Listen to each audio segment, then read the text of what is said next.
Welcome to this week's edition of Coach Prep. I'm here in the Cherokee Batting Range podcast studio with our producer, Stan Lewis. Coach Don can't be with us today, but we're going to have a great discussion. We're going to talk about safety equipment in softball. But before we do, let's talk about our sponsors. First, the Anderson Bat Company. Everything Fast Pitch is very proud to have Anderson Bat Company as our presenting sponsor. Anderson Bat Company is using the latest and greatest bat technology to corner the market in the fast pitch world. They have the -9 Rocket Tech, the -10 Carbon, and the -11 Carbon Light. Anderson Bat Company is using this technology to put a high-performing bat in the hands of hitters that really know the difference between a good bat and a great bat. We're also working with Anderson to provide a discount for all of our listeners. Go to the Anderson Bat Company website and order your bats. Use the EFP20 discount, which is for everything fast pitch, and you'll get a 20% discount. And make sure you take advantage of that EFP20 discount. It's a great way for you to help support the podcast and save a bunch of money on a great purchase. Speaking of supporting the podcast, if you're in a position where you can, please become a patron. Go to patreon.com/everythingfastpitch. We are talking about $5, $10, or $20 a month. We've had a great year and a half or so. The patrons have really increased. We're close to breaking even, but we need some more people to come on board. So if you see value in what we're doing, and if you want to be able to help us continue to do it, please consider becoming a patron. Go to patreon.com/everythingfastpitch. So safety equipment. Let's talk about something. This is one of my pet peeves. This is something that aggravates the heck out of me. And one of the things that really aggravates me about it is the example that our college players are setting. So once upon a time, a long, long time ago, when I first started coaching, helmets weren't even required. So there was the occasional hitter that would walk up to the home plate without a helmet, and then the helmets started to become more acceptable, and then eventually everybody wore them because they were required. Well, then I coached for a really long time, and face masks on helmets were not available, and then they were not required. And in the college game, they never were required, but in most of the youth leagues and school ball leagues and stuff like that, the face masks on the helmets became required. Now, once upon a time, it was seen as a sign of weakness if a defensive player was wimpy enough or weak enough that they felt that they had to wear a defensive mask. I can remember listening to coaches 15, 20 years ago when masks first started to really become popular for defensive players, saying things like, well, I would never recruit a player who had so little confidence that she felt like she needed to wear a defensive mask. The reason I want us to talk about this today is another example of why safety should never fade, why it should never be something that we lose sight of from a coach's perspective. So in the college game, the hitters are not required to wear the face masks on their helmets. Now, helmets are required. And what a lot of hitters are choosing to do now in the college game is the little cheek flap, the C flap that just kind of covers a little bit of their face, but that does not really protect the face the way that the full birdcage mask does.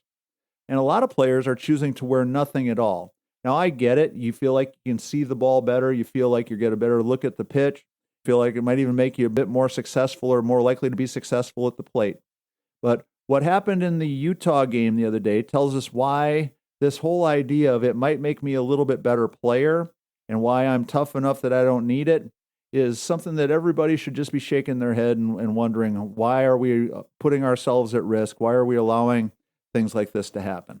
So, quick little story, what was happening. You have a really, really talented player playing against a really good opponent, and she fouls the ball off. The ball comes straight from her bat, goes straight up under the brim of her helmet, and hits her square in the face.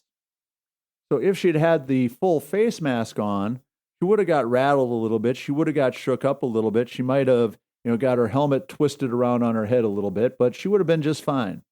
But what ended up happening, because she had the C-flap, that ball that would have hit the mask and dropped harmlessly to the ground, or mostly harmlessly to the ground, dug right into her face. She went down immediately to one knee. You knew immediately that something bad had happened. And then, she had to leave the game. Now, later on, they showed a picture of her in the dugout. So fortunately, it was not so serious that she had to go to the hospital, but it was serious enough that you could see the damage that was done, the injury that was caused. And here's the reason why I want us to talk about it. Coaches, you can set the tone. Make it a priority that your players are always thinking about safety. If they're in a situation where they have a choice about wearing a defensive mask or a face mask on their helmet, or a mouth guard or whatever it is that we can have available to them to protect them, even if we're protecting them from themselves. As coaches, that's our job. So I can tell you over the course of my career, I've seen a few really ghastly injuries. And the one that sticks with me still that I will never forget is watching Katie Sutherland get drilled in the face by a thrown ball back in the days before face masks were really a thing, before they were readily available. Now, Katie ended up having to have several surgeries, ended up being able to come back and play again, and ended up finishing with a really good career during my 2007 season at Tennessee Tech. Was a key component to that team that was the best team I've ever coached. But that night at Statesboro, Georgia, when she was basically on her knees in a pool of her own blood because she got drilled in the face without having a face mask on, told me all I needed to know. And from that point forward, when face masks were available for helmets, every player on my team was handed a helmet with a mask on it. And when somebody asked if they could take the mask off, if they could play without it, my response was simple. I said, no, you cannot. I'm not going to put you at risk. I'm not going to go through what I went through with Katie again because the risk is just too high. The reward is not great enough, in my opinion, to offset it. So for all of us coaching, depending upon the level that you're at, there's things that we should be thinking about. What are the accepted pieces of safety equipment that every kid should be playing, especially for young players, but I think for an awful lot of players, are the heart guard shields, either the T-shirt or the other thing that kind of straps on that is a separate piece of equipment. But I think that's something that every player should be having. We all watched in terror when Damar Hamlin, the player from the Buffalo Bills, had to be resuscitated on the field during an NFL game. And what was the cause? The crazy circumstances of at just the right time, just the wrong angle, just the wrong impact, and got hit in the chest and his heart stopped beating. Well, that can happen on a softball field just like it can happen on a football field. Another thing that I've always believed in, and I think that every player should get used to wearing, is a mouth guard. We made them required piece of equipment. I would go to Walmart and buy a selection of 99-cent or $1.99 or whatever they were, plastic mouth guards, and every player on our team wore them. Why? Because if you have the mouth guard in and you get hit in the face, you might get a split lip, but you're probably going to keep all your teeth. We also know that there's a connection between the impact and your jaws clacking together that leads to concussion. So every player should have a mouth guard. Every player on the infield at younger ages and every player on the infield forever, I think, should be wearing defensive masks. The reason is really simple. The bad hop that we see happens to great players just like it happens to bad players. And the idea that a great player doesn't need to defend herself or has the ability to defend herself is just faulty thinking. When that ball gets hit at 100 miles an hour and takes a bad hop, there's not enough time for you to move the right pieces of your body fast enough to protect yourself. So the defensive masks are something that I think we should definitely be advocating for and using.